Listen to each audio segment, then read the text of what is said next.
Fighters of Special Forces, Azov, brigade have captured 8 servicemen of the occupying Russian army near the city of Toretsk in eastern Donetsk region. The soldiers of different ages provided information about their names and surnames, call numbers, and the military unit in which they has been serving. The prisoners appealed to the Russian military leadership and asked to be exchanged for captured Azov fighters. Toretsk has been the focus of fighting recently, with Russian troops subjecting the city to relentless artillery, air strikes, and glide bomb attacks in an attempt to capture it. Позывной «Муфта», 150-я дивизия, 102-й мотострелковый полк, 2-й батальон, Краснодарский край, город Курганинск, улица Армавирская, 22.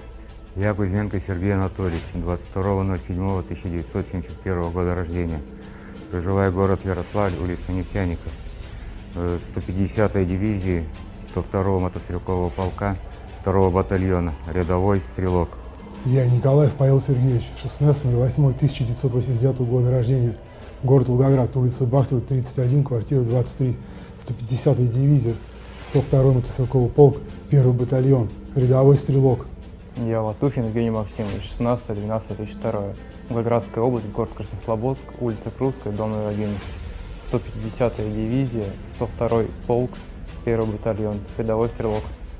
Я Дутиков Дмитрий Михайлович, 26 февраля 1979 года рождения, Краснодарский край, Московской район, село Шудов, улица Гагарина, 37. 150-я дивизия, 102-й полк, 2-й батальон, рядовой стрелок. Саньков Владимир Юрьевич, 21 января 1975 года рождения, уроженец города Саратова, 150-я мотострелковая дивизия, 4-я штурмовая рота, рядовой стрелок. Я Кузнецов Дмитрий Александрович, 27.04.1990 года рождения, уроженец Челябинской области, город Златоуст, проживающий Кемеровская область, поселок Шерыгин, школьная, 1610, 150-я гвардейская дивизия, 102-й мотострелковый полк, 2-й батальон, рядовой стрелок. Просим обменять нас на бойцов 12-й бригады специального назначения Азов Национальной гвардии Украины.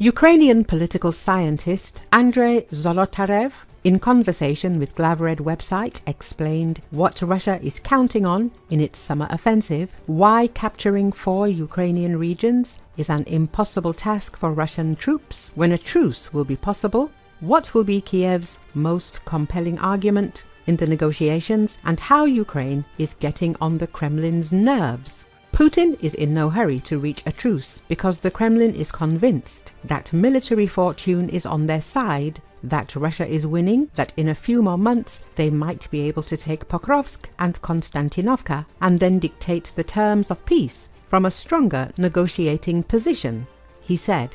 Most likely the Russian offensive that has begun will continue.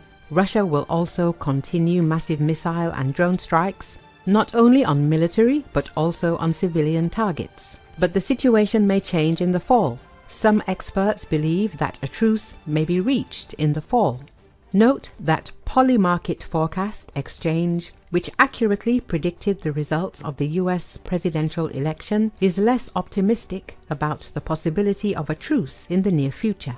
Yes, they still bet more than 50% on a truce being reached in 2025, but nevertheless, this figure has decreased. Andrei Zolotarev told. He said that to create a buffer zone on Russian territory, the Ukrainian armed forces must be in slightly better condition in terms of reserves, motivation, preparedness, and ammunition supply. And the strongest argument in the negotiations would be the stabilization of the front. But, alas, there is a crisis near Konstantinovskaya now. The enemy has wedged itself between it and Pokrovsk, which poses a threat to both cities, and in the Sumy region, the enemy is already 2 kilometers from Sumy. All this will give Russia the opportunity to dictate the terms of peace. And the terms of peace in the Kremlin's interpretation are the capitulation of Ukraine, he said. He told that there has been a revolution in military affairs. Of course, Ukraine can counterattack, but these will most likely be battles of local significance. And now any armored or wheeled vehicle that appears at a distance of 5 to 10 kilometers from the front line is a potential target, and it is immediately burned on both sides. And concentrating a large amount of equipment for an operational breakthrough to a great depth is an unrealistic task. This can only happen if the front collapses, but so far, thank God, this has been avoided. So Ukraine is creating trouble for Russian generals.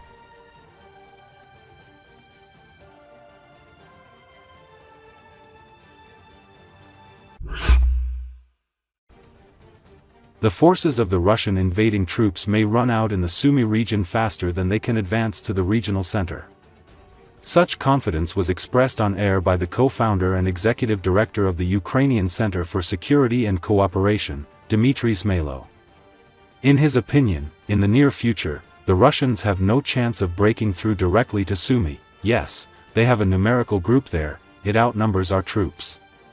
But, considering how the Russians are fighting, and here they are also using the tactics of meat assaults, they will sooner run out than be able to advance to Sumy. Therefore, there is dissatisfaction with the generals among the soldiers. At the same time, Dmitry Zmailo spoke about another threat to the city. The occupiers want to advance as far as possible towards the regional center in order to reach it with rocket artillery fire and drones. The enemy wants to burn out life in Sumy. As an important logistical center for defense and an important center for our troops, and make life unbearable for people there. The defense forces are trying to prevent this, Zmailo commented. According to him, the situation on the border of Sumy region is really difficult now. But this plan, which the enemy is now implementing, was already a year ago. That is why SYRSKY started the Kursk operation in order to delay this moment as much as possible. And all the destruction that the Russians did with their aviation, artillery on the territory of Kursk region, all this simply awaited Sumy region, the expert emphasized. As the expert noted, while Ukraine had long-range weapons, the army could hold a foothold in Kursk region, but when the supplies ran out, the enemy outnumbered them and is now trying to develop their success in Sumy region. He explained that the Russians were able to break through to Sumy region thanks to massive fire from guided bombs from aircraft. Powerful artillery work and a large number of FPV drones and fiber optic drones. This resulted in the Ukrainian defense forces having to retreat due to their destroyed positions. However, according to his information, there have been no new enemy advances in Sumy region in the last few days. Fierce fighting continues there. It is obvious that the Russians want to simultaneously push our units out of Kursk region.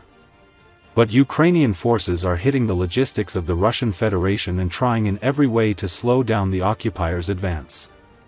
According to Zmailo, in general the Russians hardly have any specific plans for advancing in Sumy region. As for the buffer zone and the breakthrough to Sumy, I think the Russians will move more as they can. And then they will say whether their operation has been completed or not, when they are simply exhausted, he said.